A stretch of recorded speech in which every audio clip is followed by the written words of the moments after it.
Hey, welcome back to the Schmitter's 100 Acre Woods. So we're out here today on a very gloomy, wet day, but we want to get out here and do a little bit of work. So it's pretty wet out, have lots of mud, but want to get out here a little bit. Have some other projects we can work on that aren't as dependent on the weather. So first thing is I've been working on getting the sonotubes unwrapped. So that's what we have here. So basically there's just cardboard on them, and I got that peeled off and have those all exposed now. And then Dad is working on a path up that hill. So the nice thing about, it's kind of one of those double-edged swords. You need moist dirt to work with to be able to create a road like that so it packs. But yet on the other hand, whenever it's too wet, you don't get as much grip. So he's gotten, the surface is pretty wet, but once you get broken through that, it's a lot better. So he's gotten broken through and kind of working up that hill now. So he's working on that and see how far he can get today. One of those things would be nice to eventually get up there just to have kind of an overlook of the pond, and then also where the house and everything will be. So it'd just be kind of a neat spot to build a gazebo type thing up there to be able to have like an overlook. And the idea is to be able to have a path for the otter to be able to just drive right up there. So that's kind of what he's working on now, and he'll work on that. Now that I've gotten all of these done, probably what I'll do next is over to the home site or the firewood yard, and we got a mess going over there. So I'll probably go over that direction, just around the corner there, and start marking up and cutting trees down into firewood pieces. We have lots of firewood now with what we've been taking back to the house, and now with the slab pieces on the end from the sawmill. Have lots of firewood options, but again, don't want to waste anything if we don't have to. So this is all smaller stuff that won't go on the mill, so I'll get it cut up and get it in the firewood round so we can come get it and split it up.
Over at the wood yard. So I just got done cleaning up everything that was right here and right there. So I have time lapse of that I'll show you. But just kind of needed a quick break, but just kind of show you what we got here. So have a couple rows going, kind of a variety of species we got. So started getting cleaned up. I'll work on getting those things are already cut. I just need to take the hookaroon over there and get them drug over. I think that's all, yeah, that's all red oak. So I'm probably not gonna stack it up. I'll probably start another row. But then over here, some more red oak. But then I got 2 pieces of sycamore and ash that I'll probably try to split up and do for bag firewood. That's a cherry. Not 100% sure. Some kind of oak there, and then a whole bunch of red oak back there. So most of this red oak is still from those trees that we took down at the picnic shelter. So we have all those logs now back at the homestead for the sawmill, and once it's up and going again, I explain kind of what's up with it in another video. But once it's up and going again, we'll get those milled. But these are just kind of the limbs off of it that are either pretty small or knotty, not straight enough to put on the mill, not worth trying to do much with.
Looks like he's finally getting that tree uprooted, so I'll probably go that direction so I can go get him a cable, and so he can pull that down. So.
of the day update. So I got a little bit of firewood done. That's not super exciting, but we did get, Dad got this path completed all the way to the top of this hill. So kind of walk it here. It's pretty steep. The otter is able to get up it right now, but basically just to eat right up this hill. So I don't know, for perspective, we're probably 60 feet from kind of the normal grade down here.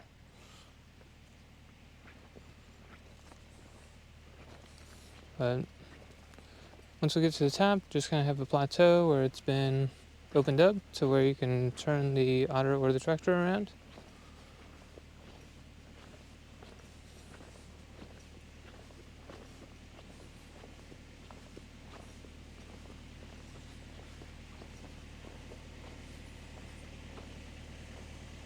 Here's a look. So the pond is right over that direction. The home site is over here to the right. Have a nice view. Eventually we'll get the rest of this hill knocked off and flatten it out so you can see unobstructed to the pond.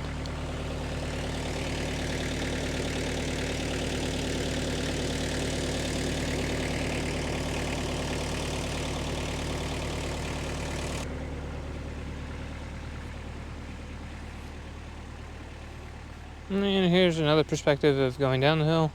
So again, have a little bit of a curve to it.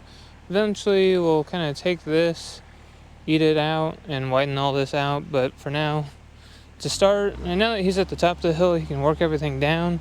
Coming up the hill, you know, trying to get roots and stuff out. Not as productive, but he's able to get up today. So even though it's very wet out here, you can see the tire tracks. That hillside, once you start eating into it, isn't too bad.